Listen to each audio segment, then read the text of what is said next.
वनुसल्ली अला रसूलिहिल करीम अम्मा बाद। बुज़ुर्गान मोहतरम, अल्लाह तबारक व तआला ने इस उम्मत पर और पहली उम्मतों पर रोज़ों को फ़र्ज़ किया है ताकि लोगों के अंदर तक़वा और तहरत पैदा हो जाए, लोगों के अंदर रहम का जज्बा और शफ़क़त का जज्बा पैदा हो जाए। रमज़ान का महीना वो महीना है जिस महीने में कुरान करीम नाजिल किया गया। नबी अकरम सल्लल्लाहु अलैहि वसल्लम ने इरशाद फरमाया कि जब रमज़ान शुरू होता है तो अल्लाह तबारक व तआला जन्नत के दरवाज़ों को खोल देता है, जहन्नम के दरवाज़ों को बंद कर देता है, सरकश शयातीन और जिन्नात को कैद कर देता है। रसूल अकरम सल्लल्लाहु अलैहि वसल्लम ने इरशाद फरमाया, जन्नत के 8 दरवाज़े हैं, उन 8 दरवाज़ों में से एक दरवाज़ा बाब रैयान है और इस दरवाज़े से जन्नत में सिर्फ वो हज़रात दाखिल होंगे जो रोज़ेदार होते हैं। जब रोज़ेदार दाखिल हो जाएंगे तो जन्नत तो दरवाज़ा बंद कर दिया जाता है।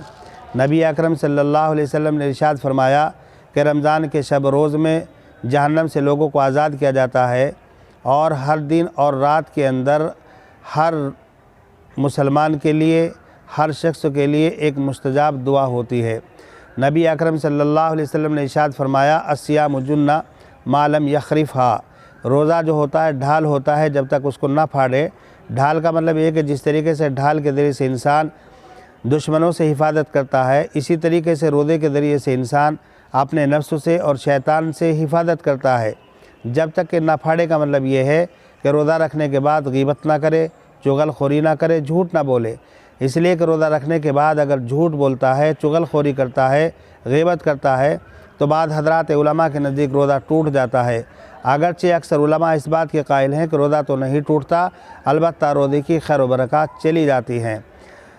बुज़ुर्गान मोहतरम, हम सब के लिए लाज़िम और ज़रूरी है कि रोज़ा रखने के बाद हम लोग गुनाहों से बचें, तौबा इस्तग़फ़ार करें, कसरत से कुरान करीम की तिलावत करें, अल्लाह के सामने रोएं, गिड़गिड़ाएँ, लोगों के हुकूक़ अदा करें, लोगों पर जुल्म ना करें। अगर रोज़ा रखने के बाद हम मासियत कर रहे हैं, गुनाह कर रहे हैं, दूसरों के हुकूक़ पर डाका डाल रहे हैं, हराम चीज़ों से रोज़ा रख रहे हैं, हराम चीज़ों से रोज़ा इफ्तार कर रहे हैं, तो फिर ऐसी सूरत में रोज़े का कोई फ़ायदा नहीं होगा। रसूल अकरम सल्लल्लाहु अलैहि वसल्लम ने ऐसे ही लोगों के बारे में फ़रमाया, बहुत से रोज़ेदार ऐसे होते हैं कि जिनको भूख और प्यास के अलावा कुछ हासिल नहीं होता। ये उन्हीं लोगों के बारे में फ़रमाया गया जो रोज़ा रखने के बाद मासियत करते हैं, गुनाह करते हैं, जुल्म करते हैं, लोगों के हुकूक़ पर डाका डालते हैं, हराम चीज़ों से रोज़ा रखते हैं, हराम चीज़ों से रोज़ा खोलते हैं। यह ऐसा ही जैसे रसूल अकरम सल्लल्लाहु अलैहि वसल्लम ने इरशाद फरमाया, बहुत से रात को क़याम करने वाले, तहज्जुद पढ़ने वाले ऐसे होते हैं कि उनको रात के जागने के अलावा थकावट के अलावा कोई चीज़ हासिल नहीं होती। इसलिए कि उन हज़रात का तहज्जुद पढ़ना रिया की वजह से होता है, दिखलावे की वजह से होता है, या तहज्जुद पढ़ने के बावजूद फ़जर की नमाज़ जमात से नहीं पढ़ते या फ़जर की नमाज़ को ज़ाय कर देते हैं। अगर एक आदमी तहज्जुद पढ़ता है, रात में क़याम करता है, लेकिन फ़जर की नमाज़ जमात से नहीं पढ़ता, फ़जर की नमाज़ को ज़ाय कर देता है, तो रात में तहज्जुद पढ़ने का उसको कोई फ़ायदा हासिल नहीं होता। बुज़ुर्गान मोहतरम, ये रमज़ान का महीना चल रहा है, कुछ गलत फ़हमियों का शिकार हम लोग होते हैं। वो गलत फ़हमियाँ क्या हैं, उसी से मुताल्लिक़ कुछ बातें मैं आप हज़रात के सामने पेश करने की कोशिश कर रहा हूँ। सबसे पहली बात तो यह है सहरी के सिलसिले में कि बहुत से लोगों को देखा गया ईशा की नमाज़ के बाद या आधी रात से ही पहले सहरी खा करके सो जाते हैं। हालांकि अगर आपने ऐसा किया तो आपका रोज़ा हो जाएगा, लेकिन ये खिलाफ़ सुन्नत है। इसलिए कि रसूल अकरम सल्लल्लाहु अलैहि वसल्लम का मामूल ये था कि आप सहरी रात के आखिरी वक्त में खाया करते थे। हज़रात उलमा और फ़ुक़हा ने मसला बयान किया है कि ग़ुरूब आफ्ताब से लेकर और सुबह सादिक के वक्त को 6 हिस्सों पर तकसीम कर लेना चाहिए और आखिरी जो छठा हिस्सा है उस हिस्से के अंदर जो है सहरी खाना चाहिए। यही सुन्नत है। बहुत से लोगों को देखा गया कि नींद की वजह से या भूख ना होने की वजह से सहरी नहीं खाते। हालांकि सहरी खाना ना फ़र्ज़ है ना वाजिब है, लेकिन सुन्नत है। और कितनी बड़ी सुन्नत है इसका अंदाज़ा इससे लगा जा सकता है कि नबी अकरम सल्लल्लाहु अलैहि वसल्लम ने इरशाद फरमाया, सहरी खाया करो, इसलिए कि सहरी के अंदर बरकत है। हुज़ूर अकरम सल्लल्लाहु अलैहि वसल्लम इरशाद फरमाते हैं, हमारे और अहले किताब के रोज़ों के दरमियान में फ़र्क पैदा करने वाली जो चीज़ है वो सहरी खाना है। अहले किताब सहरी नहीं खाते, हम लोग सहरी खाते हैं। लिहाजा हम सब लोगों को चाहिए कि भूख ना होने के बावजूद भी सहरी खाना चाहिए। और एक सुन्नत का सवाब इतना बड़ा सवाब होता है जिसका अंदाज़ा हमें हमारे मर जाने के बाद होगा। इसी तरीके से बहुत से लोगों को रात में एहतराम हो जाता है, या बहुत सारी औरतें होती हैं कि जो है से पाक हो जाती हैं। अब वो ये समझती है कि हम नापाक है, लिहाजा हमारे लिए रोज़ा रखना सही नहीं है। हालांकि उनका तसव्वुर और ख़याल गलत है। अगर किसी को रात में एहतलाम हो गया या कोई औरत है से पाक हो गई तो उनके लिए रोज़ा रखना ज़रूरी है। ये बात अलग है कि जल्दी से जल्द गुस्ल कर लेना चाहिए ताकि कम से कम फ़जर की नमाज़ पढ़ सके। लेकिन अगर आपने गुस्ल नहीं किया तो गुस्ल न करने के बावजूद आपका रोज़ा सही हो जाएगा, इसलिए कि रोज़े के लिए पाक होना शर्त और ज़रूरी नहीं है।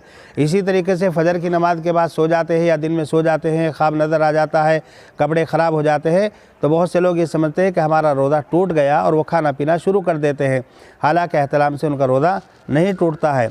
इसी तरीके से इफ्तार के सिलसिले में 2-3 बातें हैं।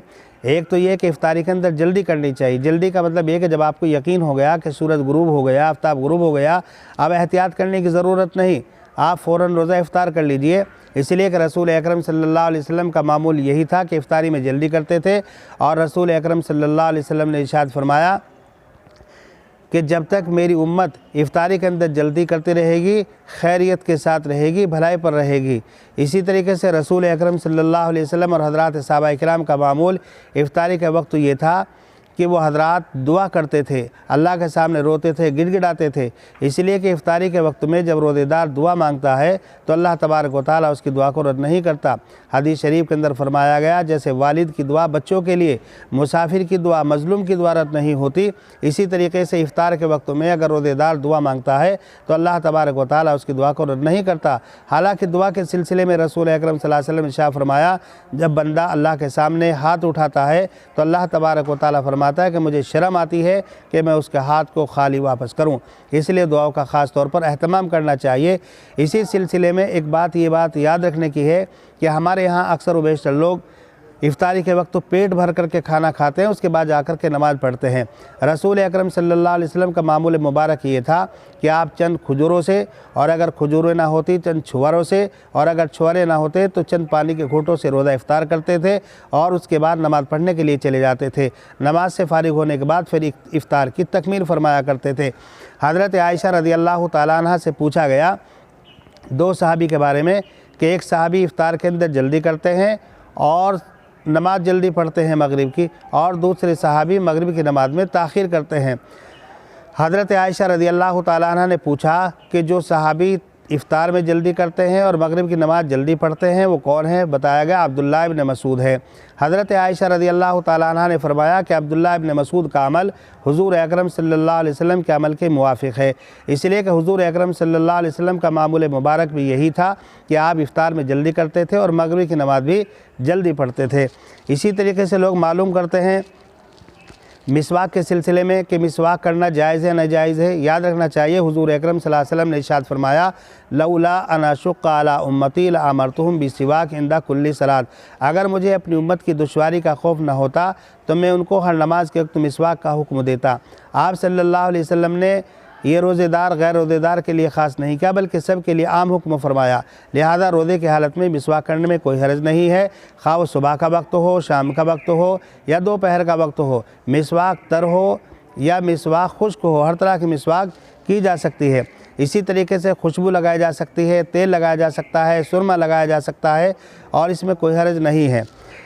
अल्लाह के रसूल सल्लल्लाहु अलैहि वसल्लम हर वक्त जो है हर हाल में खुशबू लगाया करते थे और अल्लाह के रसूल सल्लल्लाहु अलैहि वसल्लम को खुशबू पसंद थी। अलबत्ता धुएदार जो खुशबू होती है जैसे अगरबत्ती वगैरह, ऐसी खुशबू से परहेज़ करना चाहिए और इज्तिनाब करना चाहिए। इसी तरीके से अगर किसी आदमी को बुखार हो गया, शदीद बुखार हो गया, पेट में दर्द हो गया, सर में दर्द हो गया, नाकाबिल बर्दाश्त है, तो वह इंजेक्शन भी लगवा सकता है और अगर ग्लूकोज़ की ज़रूरत पड़े तो ग्लूकोज़ भी चढ़वाई जा सकती है। अलबत्ता ताकत का इंजेक्शन और ताकत के लिए ग्लूकोज़ नहीं चढ़वाना चाहिए, इससे बचना चाहिए। इसलिए कि रोज़े का मकसद है क़ुव्वत शहवानिया को कम करना और जाहिर सी बात है अगर ताकत के इंजेक्शन लगवाएंगे, ताकत के लिए ग्लूकोज़ चढ़वाएंगे तो रोज़े के मकसद के मुनाफी है। इसी तरीके से रोज़े की हालत में खून टेस्ट कराना या खून किसी को देना, मिसाल के तौर से कोई मरीज़ है उसको ज़रूरत पड़ रही है खून की और आपके खून की ज़रूरत है, आप रोज़े से हैं तो रोज़े की हालत में आप खून दे भी सकते हैं और खून टेस्ट करा भी सकते हैं। इसी तरीके से बहुत से लोग मालूम करते हैं कि अगर ज़ख़म से खून निकल गया तो खून निकलने से रोज़ा टूटता है नहीं, तो याद रखिए ज़ख़म से अगर खून निकलता है तो खून निकलने से रोज़ा इंदल अहनाफ नहीं टूटता है। कै के बारे में लोग पूछते हैं, कै थोड़ी आए, ज़्यादा आए, बार बार आए, एक दफ़ा आए, कैसे रोज़ा नहीं टूटता। अलबत्ता अगर कै आपने जानबूझ करके की और मुंह भर करके की तो रोज़ा टूट जाएगा। इसी तरीके से कै आपके अंदर आपके मुंह में आ गई और आपने उसको जानबूझ के अंदर ले गए आप तो इस सूरत में भी रोज़ा टूट जाता है। इसी तरीके से बुज़ुर्गान मोहतरम, कभी कभी ऐसा होता है कि आदमी की जान पर आ बनती है, आदमी शदीद बीमारी में मुब्तला हो जाता है और जान ख़तरे में पड़ जाती है, तो ऐसी हालत में रोज़े को तोड़ देना चाहिए।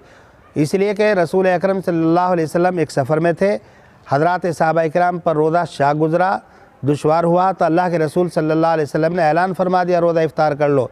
लिहाजा बाज़ लोगों ने उस वक़्त रोज़ा इफ्तार नहीं फरमाया। अल्लाह के रसूल सल्लल्लाहु अलैहि वसल्लम को जब ये मालूम हुआ तो आपने फरमाया उलाइकल उसात उलाइकल उसात उलाइकल उसात, कि ये लोग नाफरमान हैं। इससे मालूम ये हुआ कि जैसे अज़ीमत पर अमल करना सवाब है, ऐसे ही अगर ज़रूरत पेश आ जाए, मजबूरी आ जाए, तो रुख्सत पर अमल करना ये भी बाइस सवाब होता है। अल्लाह तबारक व तआला इस पर भी सवाब मरहमत फरमाता है।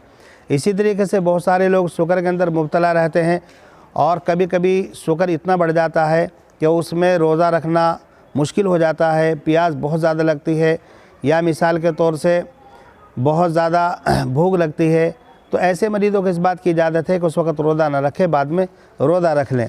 इसी तरीके से हमारे यहाँ एक लापरवाही बच्चों के बारे में की जाती है कि बच्चे 7 साल के हो गए, 8 साल के हो गए, हम ये समझते हैं कि इनको रोज़ा रखवाएंगे दुश्वारी होगी। हालांकि रुबई बिनत मुआविद रज़ी अल्लाह तआला अन्हा फरमाते हैं कि हमारे ज़माने में 9 साल के बच्चों को, 8 साल के बच्चों को, 7 साल के बच्चों को रोज़ा रखवाया जाता था, तरगीब दिलाई जाती थी, उनकी हिम्मत अफजाई की जाती थी। इसलिए कि इस उम्र में अगर हम बच्चों को रोज़ा रखवाएंगे तो फिर वो आगे चल कर के रोज़ा रखने के आदी होंगे। बुज़ुर्गान मोहतरम, ये चंद चीज़ें थी जो आप हज़रात के सामने बयान की गई। एक दो बातें और हैं। मिसाल के तौर से कोई आदमी मुसाफिर है और उसको मालूम है कि अगर मैं सफ़र करने जा रहा हूँ, सफ़र में दुश्वारी हो सकती है, दिक्कत हो सकती है, तो मुसाफिर को भी इस बात की इजाज़त है कि रोज़ा ना रखे। लेकिन मुसाफिर से वो मुसाफिर मुराद है जो 77 किलोमीटर या 78 किलोमीटर इरादे से के सफ़र से कहीं जा रहा है। लेकिन बुज़ुर्गान मोहतरम, इस सिलसिले में एक बात याद रखिए कि हुज़ूर अकरम सल्लल्लाहु अलैहि वसल्लम के ज़माने में जो सफ़र होता था, पैदल होता था, ऊँटों पर होता था, रेगिस्तानी इलाका था, गर्मी शिद्दत के साथ होती थी, उस वक़्त सफ़र मुश्किल पड़ता था। लेकिन आज का जो सफ़र है वो रेल के ज़रिए होता है, हवाई जहाज़ से होता है, ट्रेन से होता है। आज का सफ़र बहुत आसान सफ़र है। लिहाजा मुसाफिरों के लिए रोज़ा रखना ना रखने से बेहतर है। हाँ, अगर वाक़ईतन सफ़र में दिक्कत और दुश्वारी है तो फिर रोज़ा ना रखना उसके लिए जायज़ है। इसी तरीके से कोई हामला औरत है और उसको मालूम है कि अगर मैंने रोज़ा रखा मेरी जान को, मेरे बच्चे को ख़तरा हो सकता है, तो उसके लिए इस बात की इजाज़त है रोज़ा ना रखे, बाद में रोज़े रख ले। ऐसे ही कोई औरत दूध पिला रही है और बच्चा दूध के अलावा कोई दूसरी चीज़ इस्तेमाल नहीं करता, उसको मालूम है कि अगर मैंने रोज़ा रखा तो दूध खुश्क हो जाएगा, बच्चे को दिक्कत आएगी, तो दूध पिलाने वाली औरत को भी इस बात की इजाज़त है कि रोज़ा ना रखे और बाद में उसकी क़ज़ा कर ले। इसी तरीके से कोई बूढ़ा आदमी और बूढ़ी औरत है, बिल्कुल बूढ़ा, जिनके अंदर रोज़ा रखने की ताकत नहीं है, तो ऐसे लोगों के लिए भी इजाज़त है कि रोज़ा ना रखे और बाद में रोज़ा रख ले, अलबत्ता फ़िदिया दे दे। लेकिन फ़िदिया क्या है? एक रोज़े का फ़िदिया एक मिस्किन को खाना खिलाना है, जिसका हमारे यहाँ जो है 1.25 किलो गेहूँ है। लेकिन बुज़ुर्गान मोहतरम, आज हमारे मुल्क के अंदर लॉकडाउन है, बहुत से गरीब मज़दूर लोग बेचारे घरों पर बैठे हुए हैं और उन हज़रात के पास अपने लिए, अपने बच्चों के पेट भरने के लिए कुछ नहीं है। तो जो लोग रोज़ा नहीं रख पा रहे हैं किसी मजबूरी की वजह से, उनके लिए फ़िदे का हुक्म दिया जा रहा है। तो वो एक रोज़े का फ़िदा एक मिस्कीन को न देकर 10 मिस्कीन को, 20 मिस्कीन को, 50 मिस्कीनों को खिलाए, ज़्यादा से ज़्यादा लोगों का ख्याल रखे, ज़्यादा से ज़्यादा लोगों की ज़रूरत को पूरा करे। इसलिए कि ये जो हालात हमारे ऊपर आ रहे हैं, ये अल्लाह के गज़ब की अलामत है, अल्लाह के कहर की अलामत है। अल्लाह के गज़ब को सदका खैरात से ठंडा किया जा सकता है। इसलिए रमज़ान के महीने में सदका खैरात ज़्यादा से ज़्यादा करना चाहिए, रमज़ान के रोज़ों का अहतमाम करना चाहिए, तरावी पाबंदी से पढ़नी चाहिए, सदका खैरात करनी चाहिए और अपने लिए, अपने अहबाब के लिए, अपने दोस्तों के लिए, अपने अजीज़ों के लिए, अपने अकारीब के लिए, अपने मुल्क के लिए, अपने बिरादरान वतन के लिए, सब के लिए दुआ करें कि अल्लाह तबारक व तआला हम सब की हिफाजत फरमाए, इस बीमारी से हम सब को महफूज रखे और अल्लाह तबारक व तआला दीनी और दुनियावी हर एतबार से हमें तरक्की अता फरमाए। मोहम्मद मासूम कासमी, खादिम जामिया अरबिया मदरसतुल मोमिनीन, मंगलोर, ज़िला हरिद्वार, उत्तराखंड।